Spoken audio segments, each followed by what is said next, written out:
రాజన్న సిరిసిల్ల జిల్లా గంభీరావుపేట మండల కేంద్రంలో 76వ గణతంత్ర దినోత్సవ వేడుకలు ఘనంగా నిర్వహించారు. తెల్లవారుజామునే స్థానిక పాఠశాలలతో పాటు పలు ప్రభుత్వ ప్రైవేట్ కార్యాలయాలలో జాతీయ జెండాను ఎగురవేసి వేడుకలను ఘనంగా నిర్వహించుకున్నారు. ఈ సందర్భంగా పలువురు మాట్లాడుతూ దేశానికి రెండు కళ్ళు డాక్టర్ బిఆర్ అంబేద్కర్, గాంధీజీ అని అన్నారు.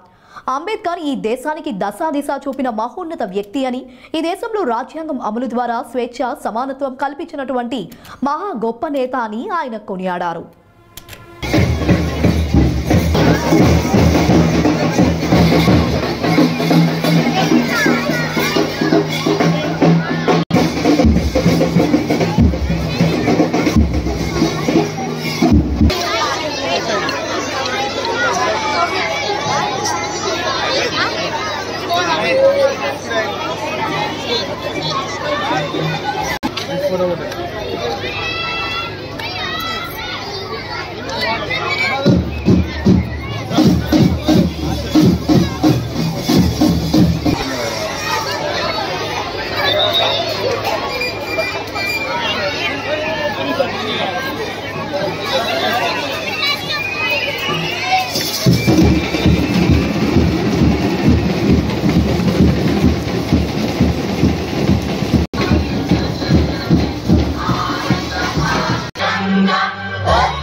ప్రజానీకం ఈరోజు స్వతంత్ర దినోత్సవాన్ని అన్ని మతాల వారు, అన్ని వర్గస్తుల వారు అన్నిటికీ అతీతంగా దేశభక్తితో కూడుకున్నటువంటి ఒక మంచి సుహృద్భావ వాతావరణంలో జరుపుకుంటున్న ఈ సందర్భంగా అందరికీ కూడా గణతంత్ర దినోత్సవ శుభాకాంక్షలు.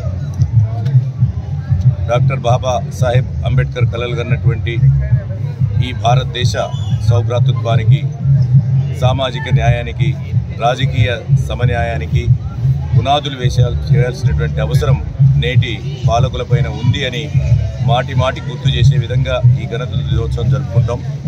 ఈ గణతంత్ర దినోత్సవం సందర్భంగా అన్ని రకాల ప్రజలు, పేద ప్రజలు, బడుగు బలహీన వర్గ ప్రజలు అందరూ సుఖశాంతులతో ఉండాలని, వారు ఆరోగ్యంగా ఏ ఆర్థిక ఇబ్బందులు లేకుండా స్వేచ్ఛ స్వాతంత్రాలతో వాళ్ళు జీవించాలనేటువంటిది ఆకాంక్షించే విధంగా అందరూ ప్రతినపూడి, పాలకులు కూడా చిత్తశుద్ధితో మత సామరస్యాన్ని పాటించి అన్ని వర్గాల వారిని అభ్యున్నతికి కృషి చేసే విధంగా ప్రతిన పూనాల్సిన అవసరం ఉందని తెలియజేస్తూ, భారతదేశం యొక్క గణతంత్ర దినోత్సవ సందర్భంగా అందరూ బాగుండాలి, దేశం బాగుండాలి, దేశభక్తితో అందరూ కలిసిమెలిసి ఉండాలని ఆకాంక్షిస్తూ అందరికీ శుభాకాంక్షలు.